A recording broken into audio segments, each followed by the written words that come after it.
everybody, and welcome to this first of two summer specials here at Shoreline Methodist Community. Justice rolls on. The need for justice is constant. The looking at justice through so many different lenses is really what we're called to do. So we're going to do that again in this summer special. So let me introduce our guest for this episode. Corin, how are you doing? I'm doing well. It's really good to be with you and the community of Shoreline. It's great to be here today. Thank you. Good. Now, I've said this to all of our Methodist officers, and you sit in a long line, but you have a stunning title, and I always wonder how big your name badge would be if it sort of said that. So can you sort of tell us a little bit, what does the vocational flourishing officer do? Well, it's this really exciting job title belies behind it a number of different initiatives. So my task is to particularly focus on those of us in ministry, but also beyond, and look at what are those barriers that can stop us from doing our jobs well, and also create issues for us in terms of our own flourishing. Almost that question of how do we sustain the business of serving God when church, society, community, all of those things come with multiple demands. There's a lot of change happening within our context that creates pressure. And we sometimes struggle to keep up with that as an institution. And often those in ministry are people at the front line of that, seeking to serve, but also often in the pinch points. So it's my job really to think upstream, think about what are the things that we can do to really arm people well, to be proactive around their well-being so they can live their vocation. Yeah. It's fascinating in so many of the conversations that we've had in the first two series. We get to a point which comes to what can we do to enable people to flourish? That is so central to the gospel. It's for me, it's riveted within Methodism that responding to the gospel is saying, so actually, what can you do? So again, it's fascinating that we employ somebody wonderfully to go, no, this is important because this enables God's work to be done. So what does it look like? Well, so a little bit of history. I started doing this work a few years ago. I became, a former charity that I led. I was very interested in what was happening to those in church leadership during COVID. Now, church leaders and those in ministry were not the only ones, of course, negatively impacted. Many people were. And I've often thought about these things as if we were thinking about the earthquake of COVID, we would have all been in the tremors. Some of us closer to the epicenter than others, right? So I got looking at this question of, well, hang on, it's not just COVID that's creating challenges for people. It's the shifts around people's roles, around workload increase, around sometimes the match between what people are asked to do and actually what they feel their gifts are and their vocation. So to begin with, I started looking at, okay, well, what are the things we can do to name these issues? What are the things that we can do that can be almost some helpful, quick fixes in these times of crisis? So a lot of the stuff I was doing at that point, Wayne, was very much around, okay, let's get an understanding of our well-being and let's think practically about how we can manage stress, become aware of burnout, and then take steps around that. Now, all of that's very important, I think, for all of our flourishing. And we've got foundational needs that if they're not met, that can lead us to often getting to a place of exhaustion. But the more I thought about it, and particularly in this role, the more I realized that there's a step before that. Now we're out of the crisis of COVID, as it were, that it's really important that we look at together. And I think that really centers around, who are we called to be? And primarily, how does that relate to what it means to flourish? So I think there's some important questions of identity that come up that then have practical implications for all of us. Yeah. Who are we called to be? For me, that is a huge question, and I think for me that is we run these series, we engage in these conversations as a big part of who is it God calls us to be. We're constantly asking, what is mine to do? Because there is so many things, and the more and more I think we look at the world, our communities, locally, globally, there is so much to do. There is so much love that is needed. There are so many people that need a friend, that to enable them to flourish, for all of us, for God's creation to flourish. But you're right, isn't there? There are times when that can crush us. And there are times when we have to say we see it, but perhaps it isn't mine to do, because mine to do is, okay. So in this area, what does hope look like? Great question. So I think hope has to be really grounded in the real of the lives that we are seeing, and hope has to bring a question to us all. I was reflecting the other day around, particularly right now, I think hope is always contextual, is what I want to get to.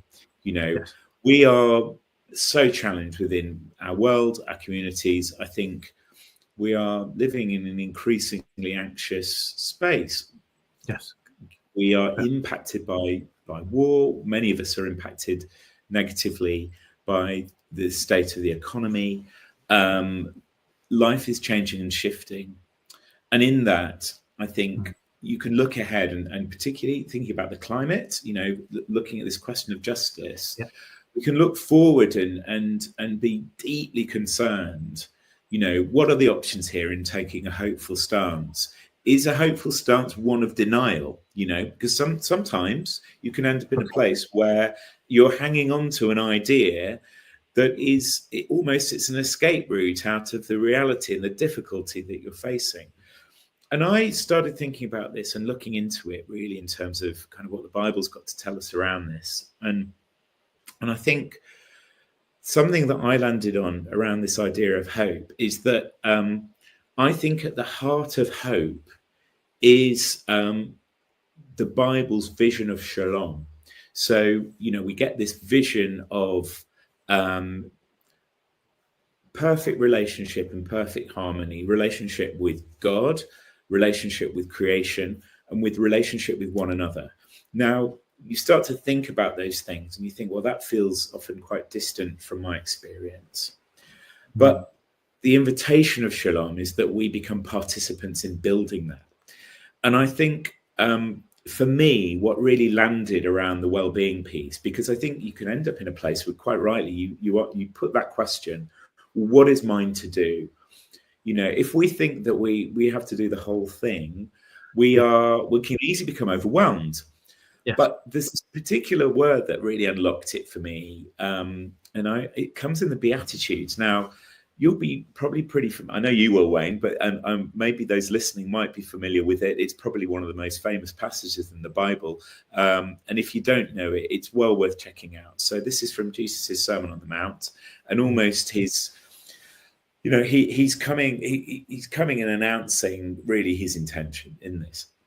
Yes. And within the Beatitudes, we've got a number of things that are blessings. So blessed are the poor in spirit, for theirs the kingdom of heaven. Blessed are those who mourn, for they will be comforted. Blessed are the meek, for they will inherit the land. Blessed are those who hunger and thirst for righteousness, for they will be satisfied. Blessed are the merciful, for they will be shown mercy. Blessed are the clean in heart, for they will see God. Blessed are the peacemakers, for they will be called children of God. Blessed are those who are persecuted for the sake of righteousness, for theirs is the kingdom of heaven. Now, this word blessed, this was the thing that unlocked it for me. It turns out that rather than sort of that idea of just almost blessed, when we think of that word blessed, it means perhaps we're seen by God, we're known by him, we're receiving something from him. the Greek of this word blessed is something called makarios.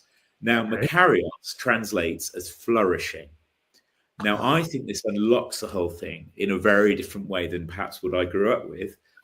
This idea that our flourishing, it comes in the taking part of building the kingdom. It comes in the attitude of seeking these things. I think it comes in that intention. And it comes with also the idea of being involved in looking to see the kingdom build and grow. And I think, this idea that, a hopeful idea is nice, but acting on that makes it real. So I think you've got the two things coming together in the Beatitudes. We've got this aspiration, we've got this vision that Jesus has come with, that not only is he saying that, if these are the things that you are experiencing or want, you will experience flourishing because they align with his values, but also in the acting on those things, in the being part of making some of those things happen, we get to flourish. And I think particularly underlined with what I started with, this idea of shalom being relationship with God, with one another, with creation, when we see those things as part of the dynamic of being dependent on one another for it to come about, we start to see that it can never be an individual thing. It's always a community enterprise that we're called to in Shalom. Anyway, I've talked a lot, but just that's kind of what I think when I think about hope. Yeah, no. So again, I love it. I was instantly taken back to the episode we had with Annie. Annie was talking about peace. Annie's a peace campaigner, and she was talking about shalom, and she was talking about not striving, that's perhaps too strong, but this inner peace, when we seek and develop inner peace, so much else pours out of us. And yeah, no, okay, I like that. And again, a good friend of mine sort of instilled in me, don't be swamped by everything. Seek your next best step with God.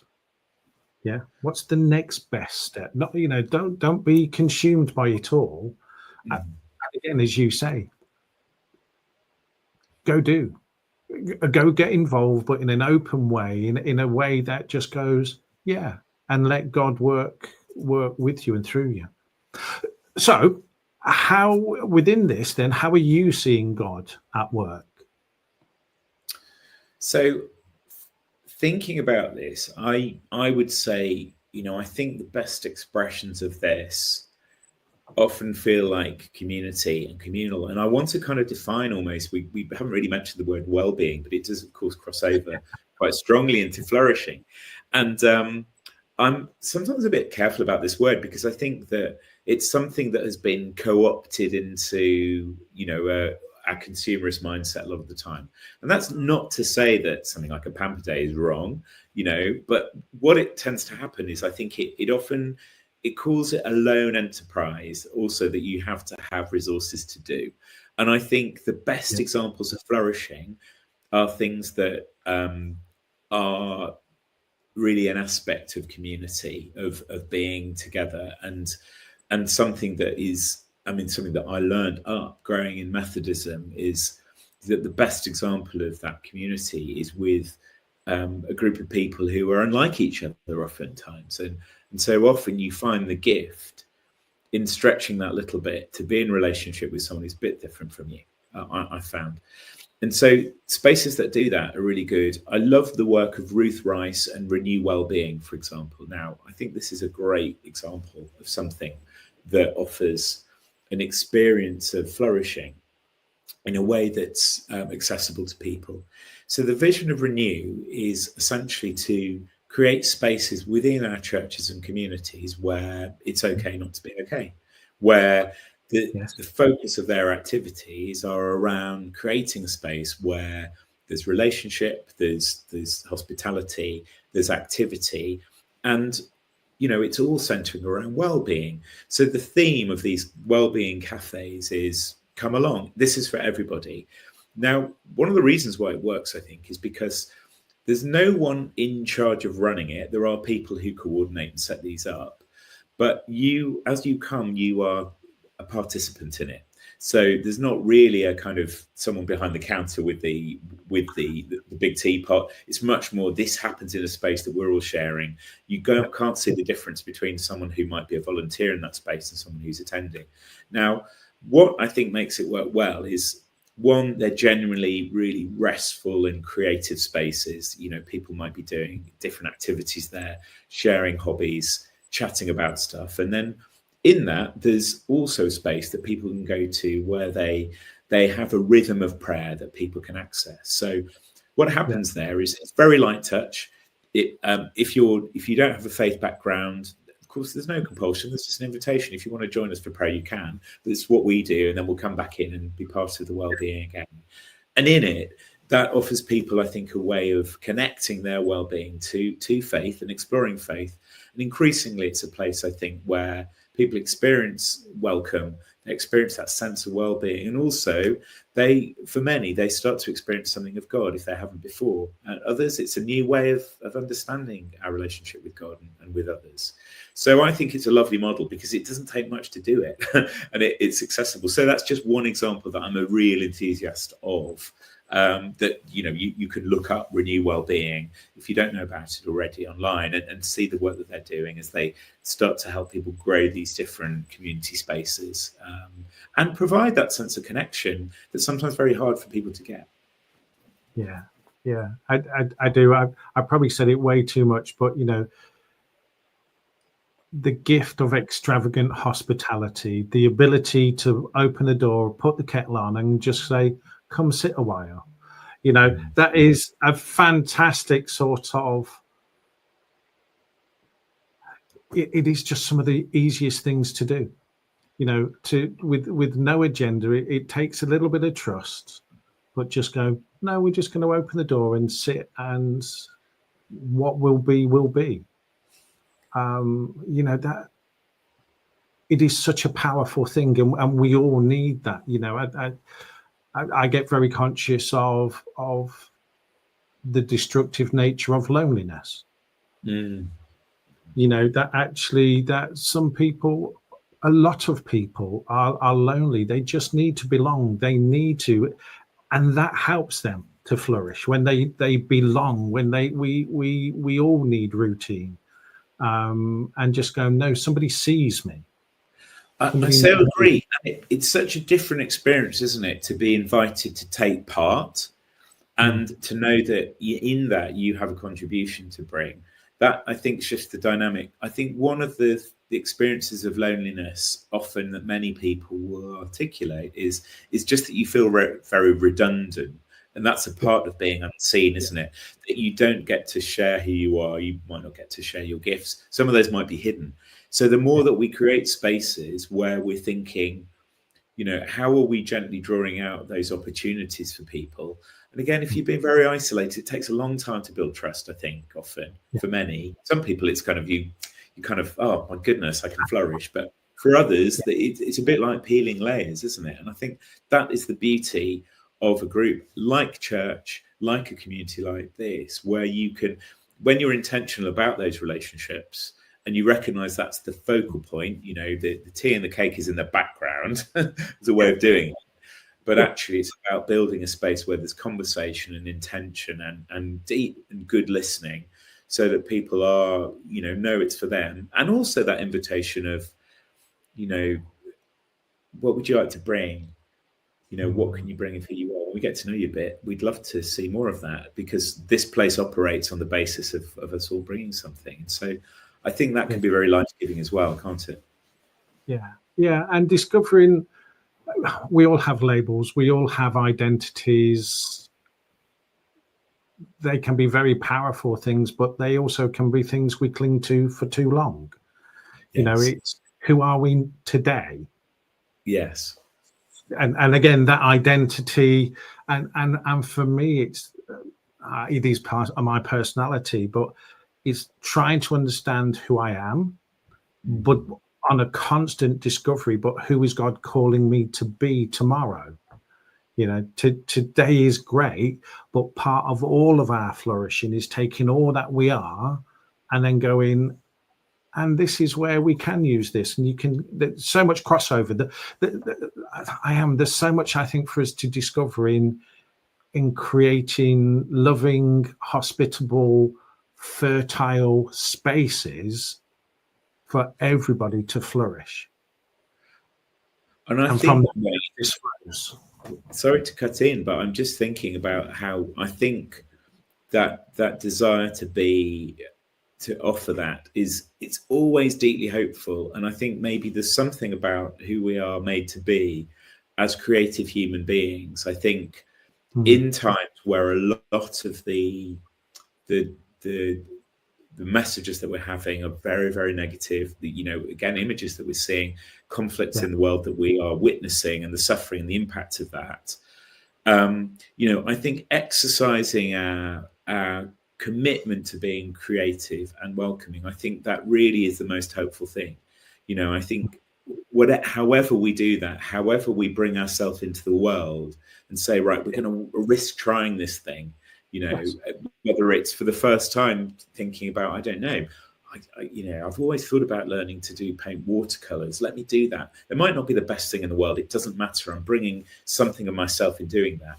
I am concerned for people within my community that are isolated. They might be hard to get to. They might not want to come to this thing.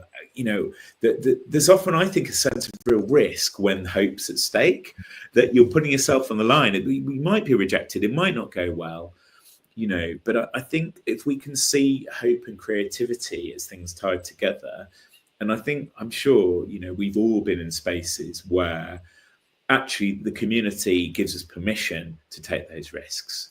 And honestly, to be in those places is such a gift, isn't it? Where if you're not feeling that confident, you could just try something and see what happens, see where it lands. And, if it doesn't work, you'll be encouraged and supported by those around you. And if it does, then it can move forward. So there's something about tapping into that, I think, that cycle of, when all seems bleak, how do we step into doing something creative? And there's a musician I've loved, he's quite old in his years now, Bruce Coburn, and he's got this great phrase, which is one of his songs. He said, kick at the darkness until it bleeds daylight. And I think it's such a deeply powerful image, isn't it? Of kind of, we sometimes just have to name that things really are dark in order for us to act, because otherwise you can just be almost blanketed by a bit of despair around it and not start to initiate and change things. But with one another, with each other's encouragement, even on the down days, we can do that. And I think that is the work of the kingdom. That's the stuff. That's what gets me excited, about these things. Yeah. And as you say, from that, justice rolls from us, with us, to build community, to build God's kingdom, to build heaven on earth, which I do truly believe is part of the calling.